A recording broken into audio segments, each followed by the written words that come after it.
بسم الله الحمد لله والصلاة والسلام على رسول الله أما بعد قال الإمام البيقوني رحمه الله وكل ما قلت رجاله على وضده ذاك الذي قد نزلا. Donc l'auteur de Al-Bayquni a dit tout ce dont les hommes, c'est-à-dire les transmetteurs, sont moins nombreux est considéré comme étant plus élevé en degré d'authenticité, puisqu'il y a moins d'intermédiaires. Et l'opposé de cela est ce qui descend. En gros, plus la chaîne de transmission est longue, plus un hadith est considéré comme descendant, et moins il y a de maillons dans la chaîne de transmission, plus il est considéré élevé.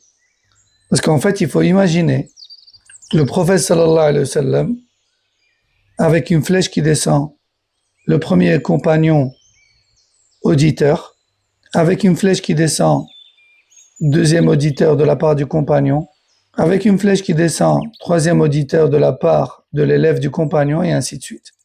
Donc dans la chaîne, le prophète sallallahu alayhi wa sallam est tout en haut, et les auditeurs, et par la suite les transmetteurs, descendent vers le bas. Voilà pourquoi moins il y a de rapporteurs dans le schéma, dans la chaîne, plus ce isnad est considéré comme élevé, et plus il y a de maillons, plus il est considéré comme descendant. Ensuite, Al-Bayquni a dit وَمَا أَضَفْتَهُ إِلَى الْأَصْحَابِ مِنْ قَوْلٍ وَفِعْلٍ فَهُوَ مَوْقُوفٌ زُكٍ.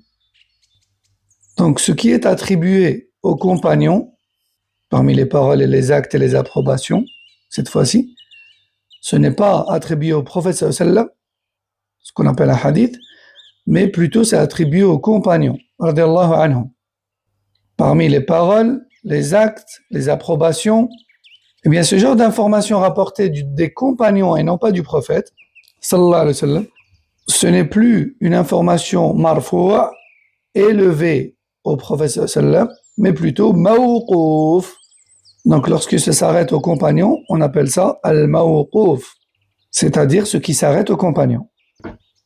Et as-sahabi, le compagnon, rappelons-le, c'est celui qui a rencontré le prophète sallallahu alayhi wa sallam en étant croyant en lui et qui est mort sur l'islam. Ça, c'est un compagnon. Et donc les textes mawqouf sont de plusieurs types. On a le mawqouf verbal, on a le mawqouf pratique, on a le mawqouf approbatoire. Et voici quelques exemples. Donc déjà le mawqouf verbal, al-mawqouf yani al-qawli. Par exemple, la parole de Ali ibn Abi Talib, qu'Allah l'agrée, parlez aux gens de ce qu'ils connaissent. Voulez-vous qu'ils renient Allah et son messager? Ou plutôt, voulez-vous qu'ils traitent Allah et son messager de menteurs?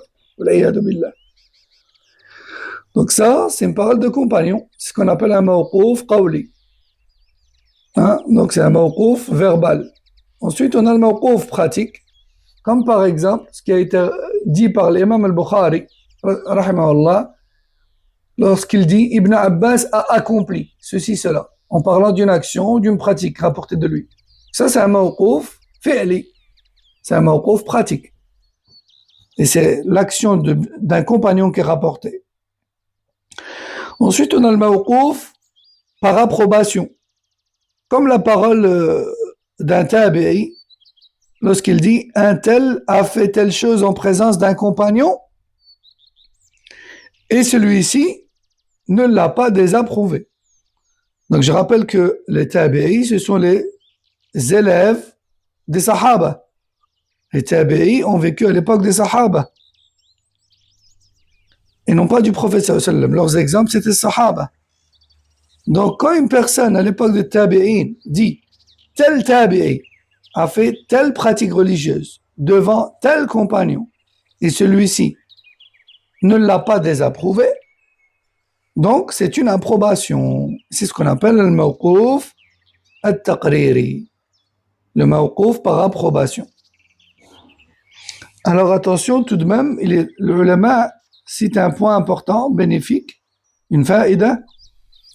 Si par exemple un compagnon nous dit nous faisions ceci et cela à l'époque du prophète sallallahu alayhi wa sallam, ou encore qu'un compagnon dise nous étions à l'époque du prophète sallallahu alayhi wa sallam, nous faisions ceci et cela, ou encore nous étions sur un pacte avec le messager d'Allah sallallahu alayhi wa sallam de faire ceci ou cela, ou que cela est dit dans un domaine qui ne relève pas de l'ijtihad personnel, dans un domaine dans lequel on ne peut pas s'avancer et donner son opinion personnelle, dans une chose qui est strictement tenue au texte et des enseignements d'Allah et de son messager, parmi l'aqida ou l'ibada.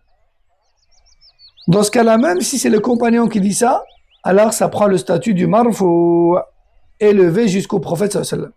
Pourquoi? Parce que les compagnons ne sont pas habilités à instaurer et légiférer dans la religion d'Allah Azza wa Jal. Donc s'ils disent on faisait ceci ou cela dans la pratique religieuse, ça sous-entend qu'ils l'ont tiré et reçu comme enseignement de la part du prophète sallallahu alayhi wa sallam.